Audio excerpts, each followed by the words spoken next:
Tá querendo desenhar um personagem visto de cima ou de baixo aí, mas não tá conseguindo? Então você precisa aprender como desenhar personagens em perspectiva. Mesmo? Fala aí tudo tranquilo, aqui quem fala é Léo. E para desenhar personagens em cenários, mudar a angulação da visão, para não ficar desenhando só de um ângulo, só de um jeito aí os personagens que você quer, você tem que entender de perspectiva. E entender de perspectiva é importante não só por isso, ela ajuda até na luz e sombra, no sombreamento do seu desenho aí, por exemplo. Porque assim você vai entender como o desenho está e a sua forma em 3D para poder definir o sombreamento dele e dar muito mais realismo. É isso que você vai conseguir com a perspectiva e o sombreamento juntos aí. Você vai dar muito mais realismo ao seu desenho aí. Então vou te passar 9 dicas simples aqui que vão te fazer entender pelo menos o que você precisa aí para poder começar a entender como desenhar em perspectiva e fazer desenhos com muito mais realismo. Vamos lá então? Se você sabe desenhar círculos, retângulos, cilindros, balões e outras formas geométricas, então você pode hoje mesmo desenhar qualquer personagem de anime em qualquer pose. Mas você precisa aprender a técnica, que é ensinada no curso do meu professor, que você pode fazer clicando aqui no link abaixo na descrição desse vídeo e no primeiro comentário. Então vamos lá, a primeira dica é você sempre pensar naquilo que você quer desenhar como algo 3D, com 3 dimensões, não só a parte da frente, como as partes de lado e a parte de trás também. Essa dica está ligada diretamente com a segunda dica e você já vai entender quando eu for te passar a segunda dica aqui. Mas aqui você tem que primeiro pensar em algo 3D, por exemplo, observe essa borracha aqui. Observando aqui só uma visão dela, não a visão 3D, só uma visão que ela tem aqui, ó, que é só a parte da frente aqui, você vê algo meio que como um quadrado. Não é um quadrado porque a borracha tá gasta já, mas você vê algo meio como um quadrado. Agora quando eu faço assim, ó, mudo a angulação de visão dela, você já vê outros lados dela, como as partes dos lados aqui, ó, não só a parte da frente. Então entendendo isso, que aquilo que você quer desenhar tem as outros ângulos aqui, as partes do lado e a parte de trás, e também aplicando o sombreamento, você vai conseguir dar muito mais realismo aos seus desenhos aí. É incrível! Sempre pense naquilo que você quer desenhar como algo em 3D, não só como isso aqui, ó, como esse desenho aqui, que tem só essa parte da frente aqui, e não tem aqui, não é algo tridimensional, não tem só seu formato aqui representado, beleza? A segunda dica é você entender aquilo que você quer desenhar em formas geométricas para poder conseguir entender qual o formato daquilo, entender como que aquilo vai ficar em diferentes ângulos, como que aquilo vai ficar em um formato, em uma visão 3D. Você tem que dar a visão 3D daquilo que você quer desenhar para você colocar assim, aplicar assim, dar o sentido, dar a visão de perspectiva naquele desenho que você quer fazer. Então tudo que você for desenhar aí, você observa bem, busca analisar bem e entender qual é a forma geométrica que aquilo pode ser representado. Aqui no caso é um corpo aqui, o corpo do Goku. Então você observa que eu uso várias formas geométricas diferenciadas ali. Eu não fico muito restrito a quadrados, retângulos. Tem um formato mais parecido com essas, mas ali observa ali o tronco dele ali, as formas geométricas que eu usei. E não fica muito restrito a isso não. Então você tem que entender qual é a forma geométrica daquilo que você quer desenhar, dividir ele em formas para poder dar a tridimensionalidade. Eu não entendi o que ele falou. E mais realismo àquilo que você quer desenhar e fazer no seu desenho. Agora aqui a terceira dica é: tudo que fica mais perto fica maior, tudo que fica mais longe fica menor. Em perspectiva é assim, não importa o tamanho daquilo que você quer desenhar aí, se ele estiver mais longe de você, ele vai ficar menor. Então aqui, ó, para exemplificar aqui para você, eu não sei se você conhece o anime Naruto, mas nele tem o próprio Naruto, tem um outro personagem chamado Konohamaru. Konohamaru é uma criança menor que o Naruto, mais novo que ele. Então aqui, nesse desenho aqui, você vai perceber que ele está maior que o Naruto, mas isso porque ele está mais perto da gente. Se os dois estivessem na mesma distância, o Naruto ia estar maior que ele, ia estar mais alto que ele. Mas não, aqui nesse desenho a gente está mais perto do Konohamaru do que do Naruto. Então ele fica maior. Para você conseguir colocar o seu desenho em perspectiva, você tem que entender isso. Tudo que fica mais perto fica maior e tudo que fica mais longe fica menor. Se os dois estiverem na mesma distância, aí você aplica o tamanho deles aí do jeito certo, do jeito real. Agora a nossa quarta dica é a linha do horizonte. Por que a gente precisa dessa tal linha do horizonte? Essa linha do horizonte é a linha da altura que a gente observa, da nossa visão, digamos assim, ou da visão do personagem que você quer fazer aí. E por que a gente precisa dela? Porque tudo que está acima dessa linha é visto de baixo e tudo que está abaixo dessa linha é visto de cima. Então você tem que entender o formato daquilo que você quer desenhar para entender como desenhar aquilo visto de baixo ou visto de cima, dependendo da altura que você está observando ou da altura que o personagem está observando. Então eu fiz aqui um cilindro aqui, para você conseguir observar aqui, vou medir as mesmas distâncias aqui, para você conseguir observar a nossa visão dele acima da linha do horizonte e abaixo da linha do horizonte. Aqui acima da linha do horizonte, a gente vê ele meio que de baixo. Agora, abaixo da linha do horizonte, a gente vê ele meio que de cima. Como é? É meio que o contrário essa visão aí.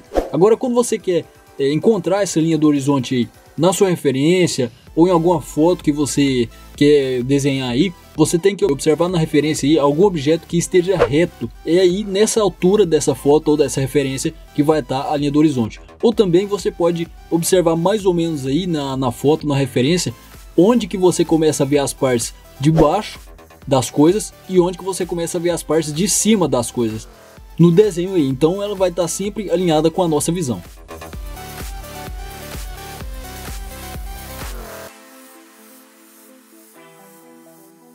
A nossa quinta dica são os pontos de fuga, que é de onde vem os traços aqui para delimitar a altura do desenho aí e a localização dele também em relação a nós. Aqui ó, você pode, por exemplo, quando você for desenhar um personagem em perspectiva, você pode colocar ele dentro de uma forma geométrica, no caso aqui um retângulo, para você conseguir entender melhor como que ele vai ficar, o formato que ele vai ficar, a visão que nós teremos dele. Igual eu estou fazendo aqui, nessa forma aqui. Mas você não precisa, por exemplo, colocar aqui mais outros personagens em perspectiva. Você observa aquela regra lá. Tudo que fica mais perto fica maior, tudo que fica mais longe fica menor. Então você pode usar essa dica aí. A nossa sexta dica aqui é sempre dar a visão 3D do desenho. E para isso você pode usar muito do sombreamento. Você tem que entender o volume. Você tem que observar e buscar entender o volume daquilo que você quer desenhar. Como que é o volume daquilo que você quer desenhar, se é algo circular, se é algo mais quadrado, você tem que entender como que é aquilo para poder dar a visão 3D.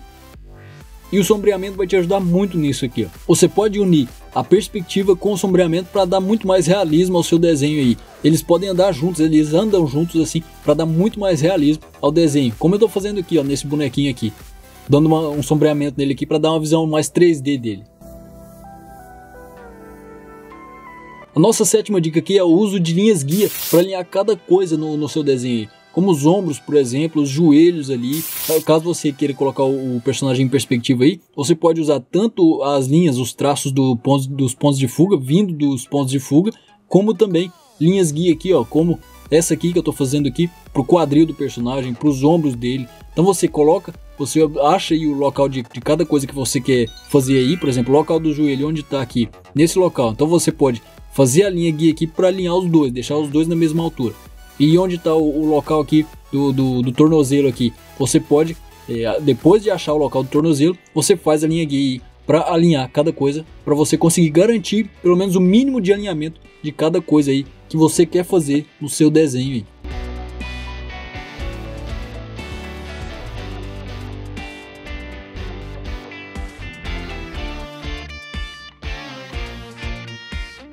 A nossa oitava dica é primeiro você fazer o cenário para depois encaixar o personagem. Senão você vai ter que mudar o cenário toda vez para poder conseguir encaixar o personagem nele aí. É verdade. Aqui eu só estou fazendo aqui, ó, um desenho bem rapidinho aqui de uma imagem dos 5 Kages ali contra os Suzanos do Madara. Mas só para você entender aqui que é bom primeiro você fazer o cenário para depois você conseguir encaixar os personagens aí. Aí você faz o cenário utilizando tanto as linhas guia ali, como também o ponto de fuga, a linha do horizonte. Você faz o cenário utilizando isso aí para você conseguir saber onde vai estar cada coisa, como vai ser o formato de cada coisa, como vai ser a visão de cada coisa aí, dos personagens ou do cenário, dos próprios elementos do cenário mesmo. Então você faz o cenário primeiro com todos esses elementos, depois você encaixa aí os personagens. Vai ser mais simples para você conseguir fazer isso aí do que ter que ficar mudando o cenário toda vez para tentar encaixar ele igual o personagem que você fez. Realmente. Além disso, encaixando o personagem depois de fazer o cenário, você vai conseguir entender muito melhor como que o personagem vai ficar no cenário. A nossa nona dica aqui é a aplicação. Então a gente começa primeiro desenhando o cenário para depois encaixar o personagem. A gente vai aplicar a linha do horizonte ali, ó, já apliquei a linha do horizonte ali, que está bem baixa nesse caso, então a gente vê o personagem de baixo, a altura da nossa visão é de baixo, porque a linha do horizonte está baixa. Então a gente vê o personagem de baixo aqui, a gente tem uma visão de baixo e a gente aplica depois aqui as linhas guia ou antes de fazer o desenho para saber onde está cada coisa. E aqui, ó, nesse outro desenho aqui, a linha do horizonte já está acima do personagem, diferente daquele outro ali. Então a gente vê ele de cima aqui, ó. A linha do horizonte, a altura da nossa visão está acima do personagem, a gente vai ver ele de cima. Você aplica tudo aquilo que eu te falei lá. Tudo que tiver abaixo da linha do horizonte, a gente vê de cima. E tudo que tiver acima da linha do horizonte, a gente vê de baixo. É meio confuso, mas é só você fazer a analogia que é tudo ao contrário, digamos assim. Você pode pensar dessa forma aí que vai facilitar no seu desenho ali. E ali eu não precisei fazer bem um cenário ali, porque o personagem tá aqui, ó, tá em cima dessa nuvem aqui. Então não precisou de eu fazer o cenário primeiro, depois do personagem. Agora, se você quiser aprender a desenhar os seus personagens favoritos de anime usando um método simples que pode te ajudar a desenhar qualquer coisa, clica no link aqui abaixo na descrição desse vídeo e no primeiro comentário para você poder conhecer o meu professor e poder aprender com ele, ter a chance de aprender com ele, beleza? Agora deixa eu te perguntar, você está começando agora a desenhar anime? Então clique no link também na descrição desse vídeo para poder pegar um e-book grátis com os 13 ensinamentos que todo iniciante precisa aprender para conseguir desenhar seus personagens favoritos. São 13 ensinamentos que você tem que começar por eles também, beleza? Link aqui abaixo na descrição desse vídeo também. E agora estão aparecendo alguns outros vídeos aí que também podem te ajudar você a dar uma olhada neles para ver o que você precisa aprender mais aí. Se você é novo, se inscreve aqui no canal, se esse vídeo te ajudou de verdade, continua deixando o seu like aí que você deixou no começo do vídeo. Até o próximo.